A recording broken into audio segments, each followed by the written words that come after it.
Yahweh batela mikombo. Yahweh benisa mikombo. Yahweh batela mikombo.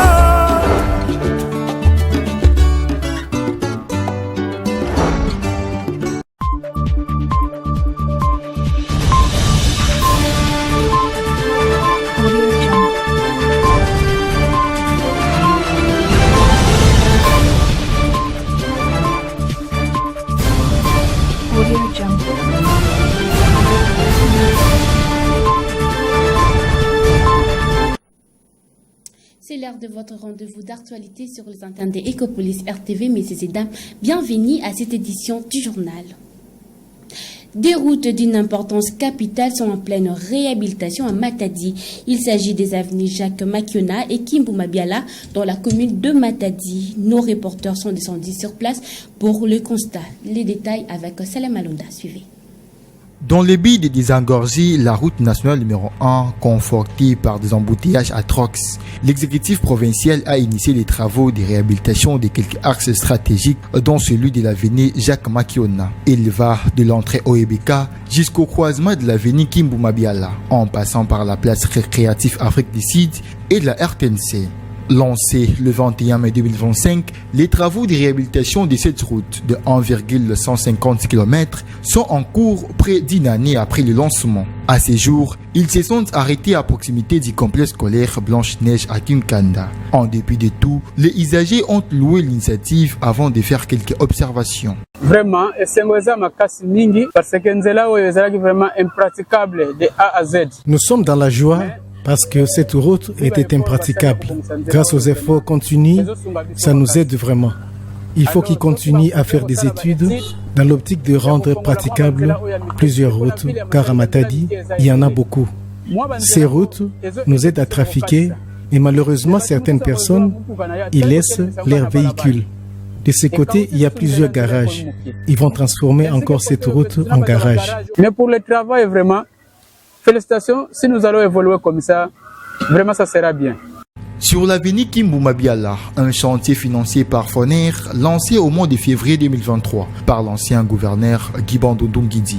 Les travaux sont presque à terme sur cette route longue de 1250 mètres. Après une durée de 3 ans, exécutée par l'Office de voirie et drainage OVD en cycle. Sur place, les riverains ont exprimé leur satisfaction.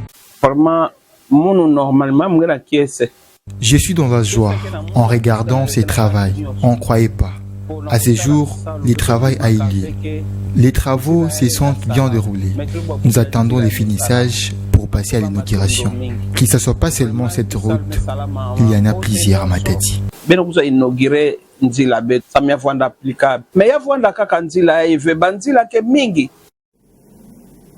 Parlons éducation dans cette session d'information. Le frais de participation aux épreuves certificatives édition 2026, publié par le ministère de l'Éducation nationale et Nouvelle Citoyenneté, suscite de vives réactions. Au Congo central, les parents ont manifesté leur ras-le-bol. Reportage. La publication de frais de participation aux épreuves certificatives édition 2026 par le ministère de l'Éducation nationale et Nouvelle Citoyenneté suscite des réactions au sein des familles. Au Congo central, les frais de participation aux examens hors session sont versés à 75 000 francs, autrefois taxés à 50 000 francs l'année scolaire passée, et pour l'examen d'État. Un montant jugé exorbitant par plusieurs parents rencontrés. C'était un montant qui est exorbitant par les parents. Surtout quand nous voyons ce que nous gagnons, on ne sait pas vraiment, on comprend presque rien. On a souhaité que ce soit peut-être 50 000 là. En tant que parents, on n'arrive pas, les parents sont en difficulté. Il y a des parents qui sont impayés, retard de paiement. On n'arrive pas à comprendre l'État qui fixe les frais exorbitants. Comment est-ce que les parents vont arriver? C'est pour cela que nous constatons qu'il y a trop de kounouna, il y a trop de phasers, parce que les enfants au cours de l'année quittent souvent les écoles parce que par manque de moyens, les parents sont incapables de supporter les enfants. Nous demandons peut-être au gouvernement, cibler les montants, ou bien on demande aux parents de payer 50% et l'État aussi donne les 50%. Là, ça va marcher. Les constants et sans appel. Ces frais représentent une charge difficile à supporter dans un contexte économique déjà tendu. Rappelons que les épreuves de la dissertation débutent les lundis 4 mai de l'année en cours. Changeons de chapitre dans cette session d'information. Remise officielle des numéros verts d'urgence au vice-premier ministre, ministre en charge de l'Intérieur. On en parle dans ce journal. Jacques Manchabani, José Panda, les responsables des entreprises des communications de la République démocratique du Congo et quelques hauts cadres de la police nationale congolaise étaient autour d'une table le mercredi 21 avril 2026 pour la cause dans la ville-province de Kinshasa. Immersion au cœur du sujet. Suivez. Cette cérémonie de réception des numéros verts de la police nationale congolaise s'est déroulée le mercredi 22 avril 2026 à Kinshasa, présidée par le vice-premier ministre, ministre de l'Intérieur, Sécurité, Décentralisation et Affaires coutumières, Chabani Louko Biango Jacquemin, sous les hauts patronages du ministre des Postes, Télécommunications et Nouvelles Technologies de l'Information et de la Communication, José Panda. La communication du président de la République, Excellence Monsieur le Vice-Premier ministre, qui a rappelé au gouvernement dans une des réunions du Conseil des ministres sur le banditisme dans la ville de Kinshasa, il a été question que l'administration soit rapprochée de la population. C'est ainsi que j'ai mobilisé l'ARPTC avec les opérateurs qui ont pu mettre à ma disposition, mais à la disposition du gouvernement, en sus les numéros qui existaient déjà, les 112. L'ARPTC a pu prendre à travers son collège une décision en concertation avec les opérateurs, les 4 opérateurs qui sont connus, RTL, Vodacom, Africell et Orange, à mettre à notre disposition des numéros verts. La remise de ces numéros verts précède le lancement imminent du centre d'appel d'urgence de la police nationale congolaise. Il sera installé pour l'opérationnalisation de ces derniers, un dispositif structurant qui va servir pour un canal d'alerte rapide et accessible à la population congolaise.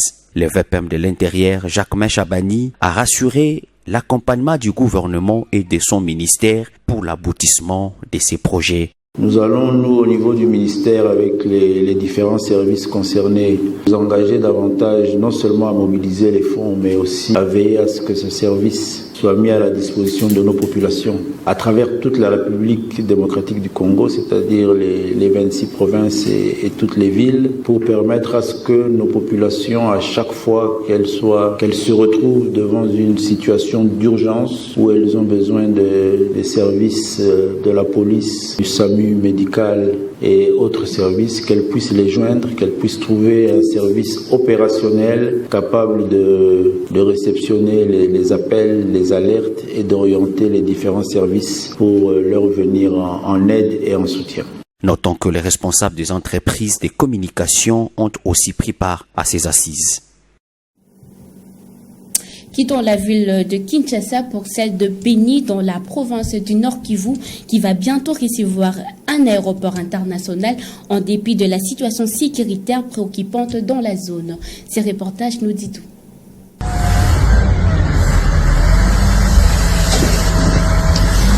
Les travaux d'extension de la piste d'atterrissage du futur aéroport international Etienne Tshisekedi de Beni-Mavivi s'intensifient sur terrain. La société des services Viumbira SSV, qui mène ses projets d'envergure, sous l'impulsion du gouverneur militaire de la province du Nord Kivu, le général-major Somoka Koulé Évariste, concentre les activités sur les derniers paliers des pentes pour faire la jonction entre la sienne et la nouvelle piste d'atterrissage. L'ingénieur géomètre et topographe Achille Kassure Kamba Fumoja, l'un des conducteurs des travaux, fait le point sur les temps d'avancement des travaux. Comme vous les voyez, vous les sentez d'ailleurs, pratiquement nous sommes en train de relier la nouvelle à la sienne piste. Et ce que vous voyez derrière vous là, c'est juste à peine 80 mètres et nous serons déjà à la jonction de la sienne à la nouvelle piste. Et donc, les activités se concentrent sur le décapage. Et comme avant, nous avions fait encore une interview ici, et que dans le projet, nous avons 3 paliers de pente et nous sommes au dernier palier. C'est-à-dire nous sommes en train d'excaver et d'enlever la plus forte pente naturelle pour retrouver la pente topographique établie pour le projet et qui nous permettra de relier la sienne à la nouvelle piste. Au-delà des heures diurnes, la société d'un service Viumbira SSV capitalise également les heures nocturnes pour une meilleure rentabilité sur terrain, mais aussi prévenir les camps d'accidents à l'heure du décollage ou atterrissage des avions sur l'ancienne piste, indique l'ingénieur Achille Bafoumoudja.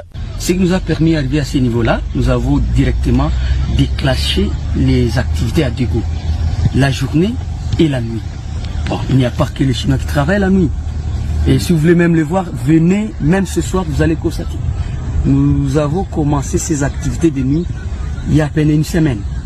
Et nous vous rassurons, dans 2 jours, je dis bien dans 2 jours, nous serons déjà à la ligne de jonction de la première bande de 35 mètres de largeur.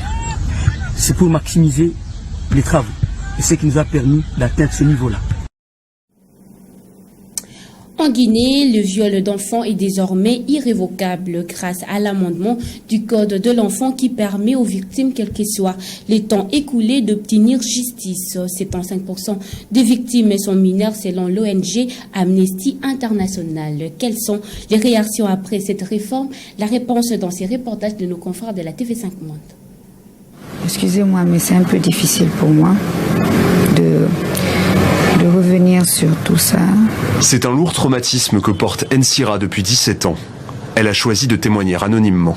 Quand j'avais 5 ans, en fait, il se trouve que le voisin où on habitait, le voisin qui était à côté, abusait de moi. Et arrivé à un moment où je ne pouvais plus tenir, j'avais déjà même très peur de lui. J'ai dû le dire à mes parents, mais à cause de la proximité, ils ne m'ont pas demandé, mais c'est comme si on m'exigeait de ne rien dire. Une enfant réduite au silence et impossible pour l'adulte qu'elle est devenue de porter plainte. Car en Guinée, la durée de prescription pour les violences sexuelles était jusqu'ici de 10 ans. Un délai supprimé dans la nouvelle version du Code de l'enfance, amendé le mois dernier, de quoi lui redonner espoir. Mais je souhaite vraiment porter plainte et essayer moi-même de me remettre de cet acte. En Guinée, l'impunité a longtemps régné dans la lutte contre les violences sexuelles. 75% des victimes sont mineures, selon l'ONG Amnesty International. Cette association de défense des droits des femmes salue donc ce nouvel arsenal juridique. C'est une avancée très très très importante parce que ça aide beaucoup de victimes qui ne savaient pas avant qu'elles avaient subi des violences, parce qu'en tant qu'enfant aujourd'hui, on peut vous faire des attouchements, mais en tant qu'enfant, vous ne savez pas forcément ce que c'était. Dès que tu te rends compte de ça et qu'à un moment tu veux vraiment porter plainte, c'est vraiment important que l'État et la justice soient là pour t'accompagner. Le nombre de plaintes déposées reste faible dans le pays. Seulement 112 victimes déclarées en 2025. Preuve que le chemin sera long pour faire évoluer les mentalités, selon ce psychologue. Parfois, la société se rend complice, les familles, les différentes communautés se rendent complices en couvrant les violeurs. On essaie toujours de résoudre à l'amiable. Alors c'est une forme de couverture qui doit cesser, qui doit s'estomper. Ces dernières semaines, le gouvernement guinéen s'est engagé dans une vaste campagne de sensibilisation de son Code de l'enfant, principalement à Conakry. C'est par cette réforme que nous mettons fin à cette session d'information. Mesdames, merci de nous avoir suivis et bonne suite de programmes sur les antennes de Ecopolis RTV.